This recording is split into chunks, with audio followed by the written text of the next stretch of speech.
السلام عليكم ورحمة الله وبركاته. يخوض المنتخب المغربي مواجهة مهمة أمام منتخب جزر القمر ضمن منافسات كأس إفريقيا في مباراة تقام على الأراضي المغربية وسط ترقب جماهيري كبير.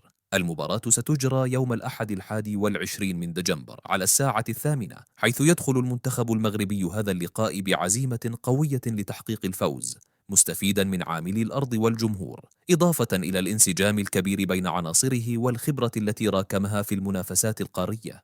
أسود الأطلس يسعون لفرض سيطرتهم منذ الدقائق الأولى وحسم النتيجة بأقل الأخطاء الممكنة. من جهته، منتخب جزر القمر يدخل المباراة بطموح تقديم أداء مشرف، معتمدا على التنظيم الدفاعي والانضباط التكتيكي والبحث عن استغلال أي فرصة قد تسنح له. المباراة ستكون منقولة عبر قنوات بي إن سبورتس، إضافة إلى قناة أرياديا عبر البث الأرضي TNT.